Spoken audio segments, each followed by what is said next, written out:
What's up, everybody? This is Kevin from Our Nation Sports Show, and I ain't been on the show for a couple of weeks, and hopefully that will change soon, and next week I should be back. But I'm going to give you my predictions and the previews of the AFC South and the AFC North, and I'm going to start with the AFC North. I think the Cincinnati Bengals are going to run the division. Defending AFC champions. They put it on the Chiefs twice last year. Another year experienced, and what we said on the sports show that they needed to put them over the top was an offensive line, and they definitely addressed that in the offseason through free agency. So I believe the Bengals are going to be top notch. I think the Ravens are going to go under the radar, but I think they could make a splash for the playoffs, the wild card especially, if Lamar Jackson can learn how to throw consistently. And I'm not talking about run the ball, throw the ball. And losing Marquise Brown is huge, but Baltimore's defense is going to be one of the best, so that's going to keep them in there.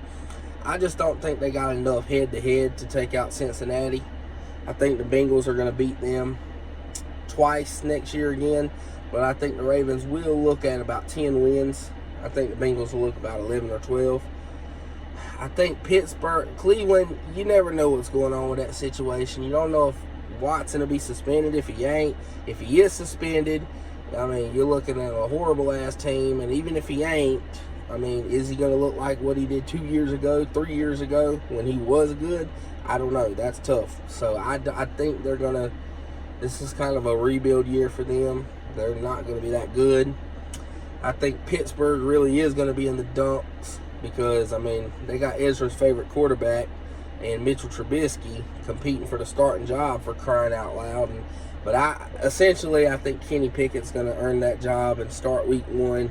And as a rookie quarterback, it's tough to succeed in the NFL, especially when your team has been broken up except your defense. Your defense is pretty solid. T.J. Watt, one of the best edge rushers in the NFL, and you got a pretty solid secondary with Minkah Fitzpatrick holding it down back there. So Pittsburgh's going to be solid defensively, but I think as a team, they're not going to win too many games. I'm going to say they win about 6, maybe 7. I think Pittsburgh can snag off 7 because of how good their defense is. Now, my question is, again, what is Cleveland going to look like? Because outside of a quarterback, they got a pretty stacked up roster. They got a great front seven, a great cornerback. They got a very great running back duo. I just don't know what they're going to look like, so it's hard to preview if they're going to be good because they can, or if they're going to be a straight dumpster fire, which we know Cleveland history, they can do that too. So I think it's going to be a Cincinnati division win, definitely. Now, when I go to the AFC South, I'm looking on paper, the Colts are going to be top-notch. On paper.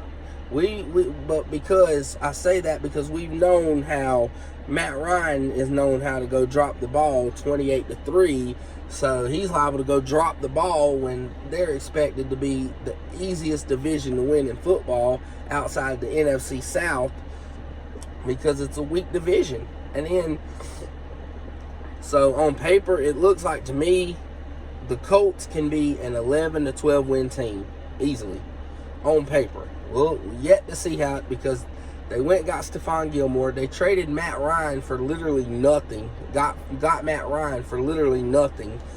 And they still got the best running back in the NFL from last year, Jonathan Taylor, who, he's up there with Derrick Henry as a number 1A and 1B best running back in the league.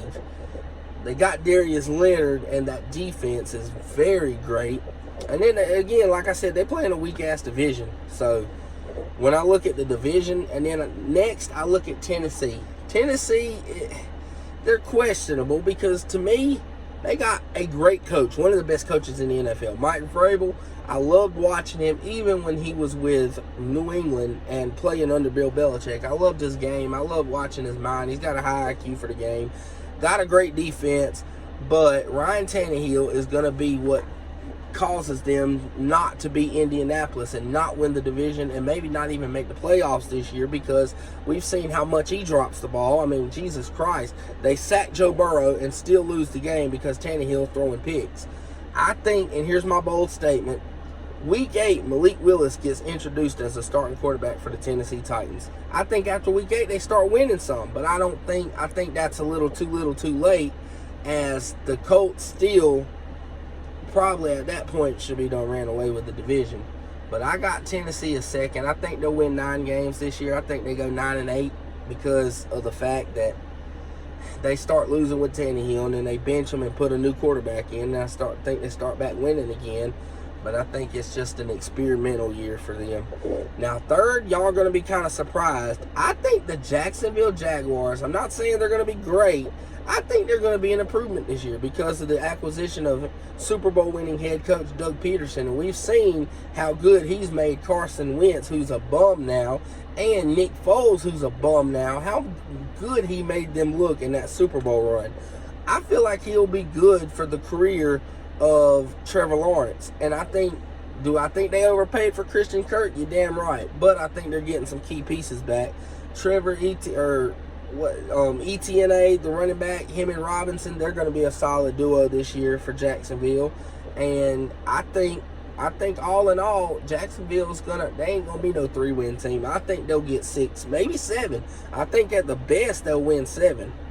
That's at best. That's if luck falls in their hands. But I'm gonna say 6 because they're gonna be between 7 and 5. But I'm gonna say 6. And as far as the Houston Texans, we know how they are. They're a dumpster fire. I like David Mills, but I feel like the rest of the roster is absolute garbage. I feel like the head coach is garbage. And the only thing I got to say about the Texans is it'll be a miracle if they win more than 3 games. But I also, as it came out, want to send my condolences to John Mechie and my sympathy for him, as he came out and said that he was diagnosed with leukemia and he's probably going to miss this upcoming season. So my prayers is that he heals, gets better, recovers, and is able to make a return to the NFL. But there you have it, folks. There's my AFC South and AFC North previews. And good to talk to y'all, and look to be back on the show hopefully next week. So everybody enjoy.